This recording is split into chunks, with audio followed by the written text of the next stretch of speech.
Bonjour à tous, j'espère que vous allez bien. Alors, cette semaine, dans la continuité de notre travail sur l'organisation et la planification, on va parler de la nécessité d'avoir des objectifs. Et ensuite, évidemment, dans les prochaines semaines, on verra comment les définir précisément, comment les planifier et comment s'organiser au quotidien. D'accord? Donc, je ne sais pas si vous avez remarqué, mais quand on est enfant, on a tendance à nous inciter à rêver grand, à nous dire qu'on peut faire ou être qui on veut, vraiment à nous inciter à être le plus curieux, à expérimenter un maximum de choses, à faire des erreurs, à recommencer. Et quand on est enfant, vraiment, on se dit que tout est possible, qu'on n'a pas vraiment, de limites et voilà, on s'épanouit un petit peu dans cet état-là. Malheureusement, quand on grandit, c'est l'inverse. On nous demande plutôt d'être réaliste, raisonnable, d'être terre à terre, de ne pas prendre de risques. Et alors là, à ce moment-là de notre vie, l'expérience devient l'équivalent d'un danger, la tentative, un échec potentiel, l'erreur, une défaite personnelle.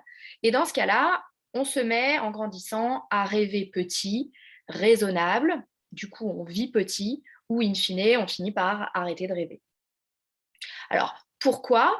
Pourquoi est-ce qu'on a ce changement du passage de l'enfant, du cap de l'enfant à l'état d'adulte? C'est que, notre, société, encore une fois, a été construite, en pensant collectivement qu'il faut éviter toute émotion, négative et être heureux tout le temps. Or, comme je vous l'ai déjà dit, par le passé, et puis comme vous avez dû très certainement l'expérimenter aussi, la vie, c'est pas être 100 heureux, et la vie, c'est plutôt un 50-50.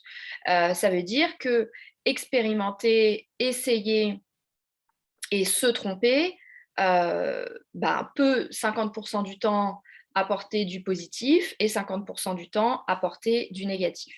En revanche, ces éléments-là, pardon, ce sont les clés de notre développement en tant qu'être humain.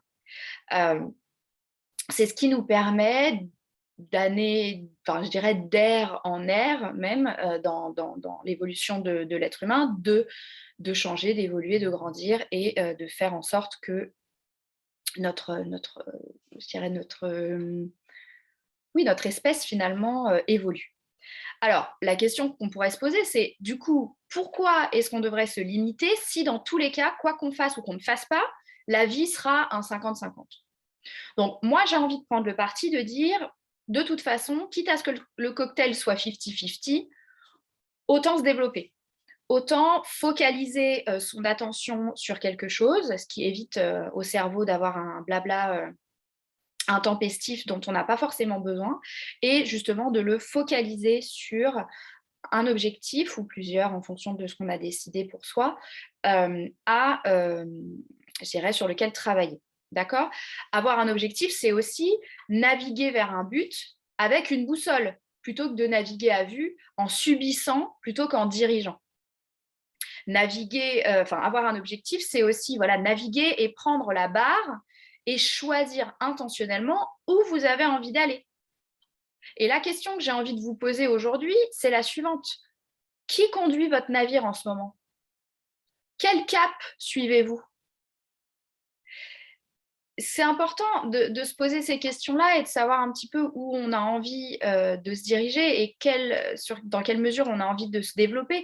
Parce qu'avant d'organiser, de planifier ses objectifs sur du papier ou sur un agenda, il faut déjà prendre le temps avec soi et se poser la question. Il faut déjà les définir.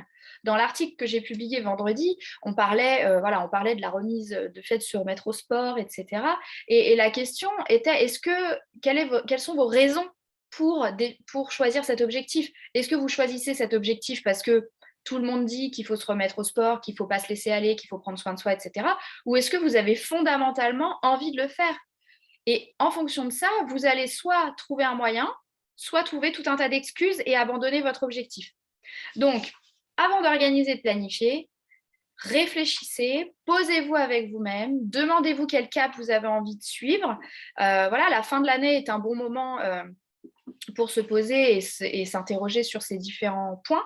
Et puis, ça vous permettra du coup de définir un peu plus précisément ce que vous avez envie de faire et puis de préparer potentiellement aussi votre année 2022 avec voilà, des priorités, des choses qui sont importantes pour vous et que vous aurez décidé intentionnellement plutôt que de vous laisser porter et de subir votre vie plutôt que de la diriger.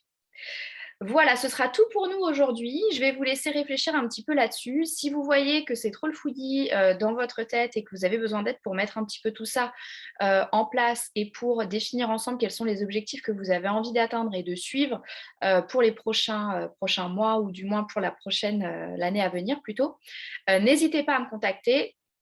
Je peux vous accompagner à le faire. J'ai des systèmes de package d'accompagnement de différentes durées qui sont tout à fait flexibles. Donc, on fait vraiment du sur-mesure.